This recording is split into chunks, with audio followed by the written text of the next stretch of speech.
میں نے ویڈیو دیکھی جس میں کہہ رہے تھے کہنے والے کہ مولوی کے پاس کوئی مالدار بندہ آج کل بیٹھتا ہے تو اس کو زکوٰۃ صدقات کی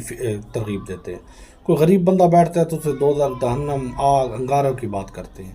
یاد رکھیں مولوی آپ کے دین کا محافظ ہے، اور مولوی چاہتا ہے کہ آپ کی زکوٰۃ صدقات جو ہے وہ ایک اچھی جگہ پر لگے، اور اچھی جگہ پر اس کی حفاظت کرنا چاہتا ہے۔ آپ کسی لپڑی چوپڑی یا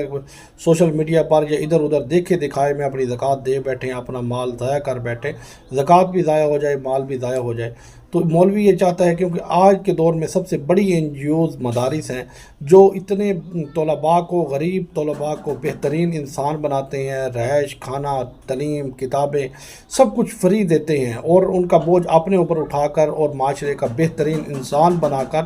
تمہیں سپرد کرتے ہیں، اور وہ ساری زندگی پیٹ پر پتھر باندھ کر تمہارے دین کی، تمہارے بچوں کو فری قرآن کی تعلیم دیتا رہتا ہے۔ اس سے بڑی خدمت اور کیا ہو سکتی ہے؟ تو اتنی بڑی خدمت کر کے بھی آپ اس کے پر طنز کر رہے ہیں تو بڑے افسوس کی بات ہے۔ آپ کو اپنے رہبر اور رہنما اور دشمن میں فرق کرنے کا پتہ نہیں، باقی باتیں کرنا آپ کے لیے آسان